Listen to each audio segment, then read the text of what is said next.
പ്രഭാവതിയുടെ പ്രഭയൊക്കെ തീർന്നു. ഇപ്പൊ വെറും വതിയായി. എന്തായിരുന്നു പത്രാസ്? എന്തായിരുന്നു അവളുടെ ഭാവം? ഒരു കൊച്ചമ്മ തമ്പുരാട്ടി ചമഞ്ഞ് നടക്കുകയല്ലായിരുന്നോ? അമ്മേ, ഇനി നമ്മളോട് വല്ല സഹായം ചോദിക്കുവോ? അതിന് നമ്മുടെ കയ്യിലൊന്നും ഇല്ലല്ലോ. ആകെ പാപ്പർ അടിച്ചിരിക്കുകയാണെന്ന് പറഞ്ഞാ പോരെ. ഓ, 100 ആയിസ ഇപ്പൊ പറഞ്ഞ് നാക്കെടുത്തതേ ഉള്ളൂ. എന്താ ശരംകുട്ടി, കാർ എടുത്തില്ലേ? ജോലിയൊക്കെ പോയ വിവരം അമ്മ അറിഞ്ഞില്ലേ? ഓ, ഞാനതങ്ങ് മറന്നേ പോയി. ബസ്സിലാണോ വന്നത്? ഷോ, പ്രഭാവതിക്ക് നല്ല ക്ഷീണം കാണും. ബസ് യാത്രയൊക്കെ കുറെ കാലമായിട്ട് ശീലമില്ലാത്തല്ലേ.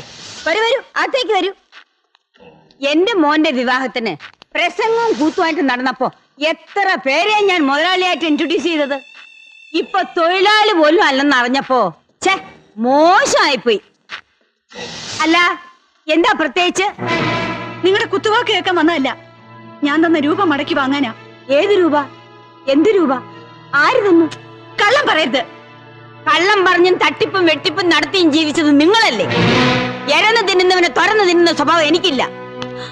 ശേഖരേട്ടാ, ഞാൻ ഇവർക്ക് 3 ലക്ഷം രൂപ കൊടുത്തതാ. 1 വർഷം കൊണ്ട് ഇരട്ടിയാക്കി തിരിച്ചു തരാമെന്ന് പറഞ്ഞ വാങ്ങിയത്. ജീവിക്കാൻ വേറെ നിവർത്തിയില്ലെങ്കിലേ 100 200 തന്ന് ഞാൻ സഹായിക്കാം. ലക്ഷങ്ങൾ വെറുതെ തരാൻ എന്റെ അടുത്തില്ല.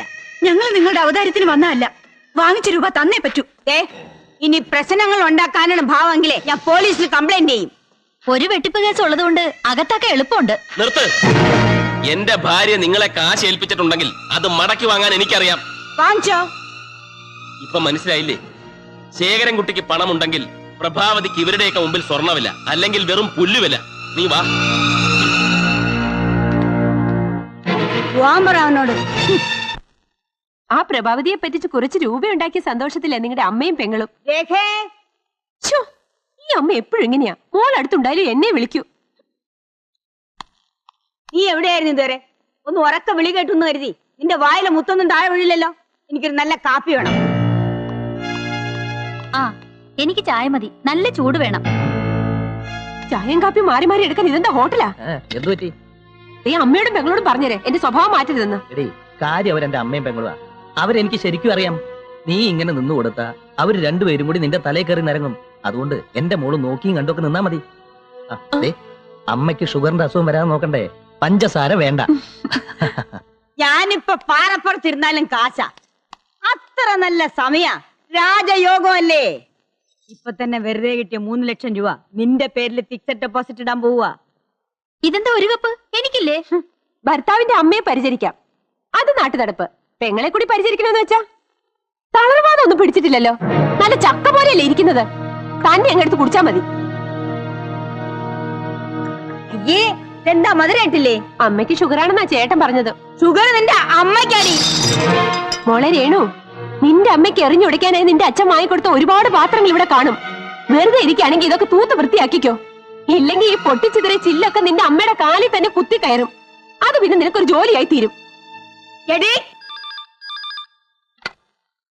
ഹലോ, ഞാനാ ശേഖരൻകുട്ടി.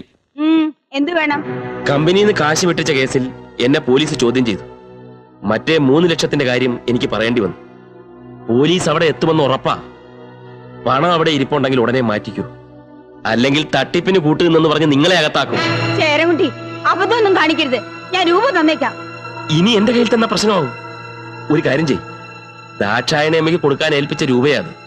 ഇനി അത് അവിടെ കൊടുക്കുന്നതാണ് സേഫ്. എന്താ മുറിവാലായി? ആ കാശ് തിരിച്ചു കൊടുത്തില്ലെങ്കിലേ ചിലപ്പോ കേസും പുക്കാറും ആവും. ചങ്കു, ചങ്കു, ഇയാളിത് എവിടെ പോയി കിടക്കുന്നത്? ഞാനിവിടെ ഉണ്ട്. ഉടനെ ഞാൻ ദാക്ഷായണിയമ്മയുടെ വീട് വരെ പോണം. ഇയാളിത് എവിടെ പോണത്? ദാക്ഷായണിയമ്മയുടെ വീട്ടിലേക്ക്. അയ്യോ, അതല്ല. ആ പ്രഭാവതി തന്ന 3 ലക്ഷം രൂപ അവിടെ കൊണ്ടുപോയി കൊടുക്കണം. ഇത് വേഗം ആവട്ടെ. കാശ് അതെന്റെ ഉണ്ടല്ലോ അല്ലേ?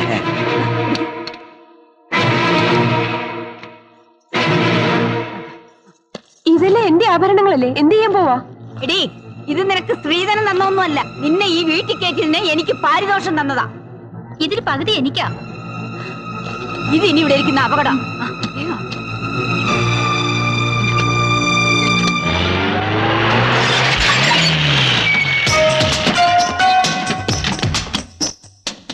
We are from Enforcement Department.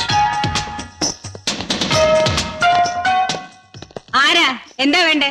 ഈ വീടൊന്ന് സെർച്ച് ചെയ്യണം. ഇവിടെ യാതൊന്നുമില്ലല്ലോ. മാറിക്ക്. നിങ്ങളുടെ പേരിൽ ഒരു പരാതി കിട്ടിയിട്ടുണ്ട്. നാഷണൽ എക്സ്പോർട്സിലെ ശേഖരൻകുട്ടിയുടെ കയ്യിൽ നിന്നും 3 ലക്ഷം രൂപ തട്ടിയെടുത്ത ഒരു കംപ്ലൈന്റ്. അതിനെ കുറിച്ചൊന്നും എനിക്കറിഞ്ഞൂടാ. സെർച്ച്.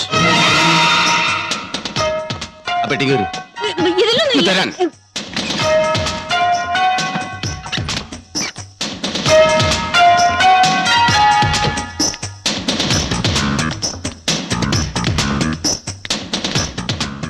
വിശാലം, നീ പറഞ്ഞ 3 ലക്ഷം രൂപ ഞാൻ അവിടെ കൊണ്ടുപോയി കൊടുത്തു. പിന്നെ നീ പോലീസും പട്ടാളൊക്കെ ആർക്കാ കൊടുത്തത്? ദാക്ഷായണി അമ്മയ്ക്ക്.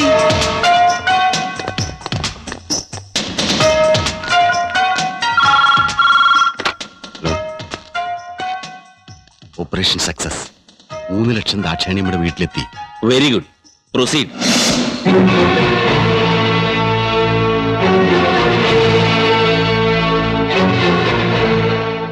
ഈ പണം നിങ്ങൾക്ക് എവിടെ നിന്ന് കിട്ടി? ശേഖരൻകുട്ടി കൊടുത്തിട്ട് വിശാലത്തിന്റെ വീട്ടിൽ നിന്ന് തന്നയച്ചതാ. എന്തിനാ ഈ പണം ഇവിടെ തന്നത്? എന്റെ മോന് കിട്ടേണ്ട സ്ത്രീധന തുകയാ. സ്ത്രീധനം വാങ്ങുന്ന ശിക്ഷാർഹമാണെന്ന് അറിഞ്ഞൂടെ? ഇവരുടെ പേരിൽ സ്ത്രീ പീഡനത്തിന് കേസ് ചാർജ് ചെയ്തേക്ക്.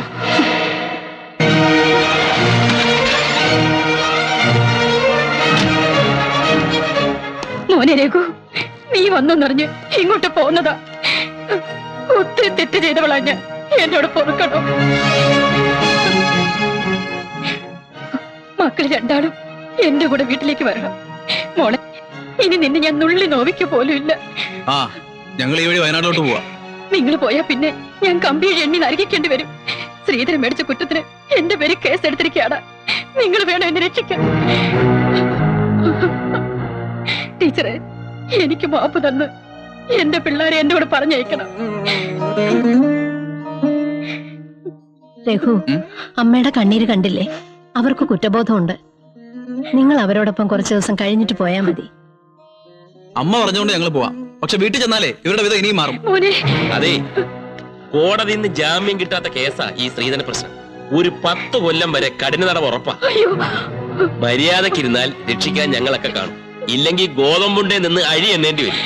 ഇനി ഞാൻ ഒരു തെറ്റും ചെയ്യൂല. ചെയ്താൽ ഗോതമ്പുണ്ട, അത്ര തന്നെ.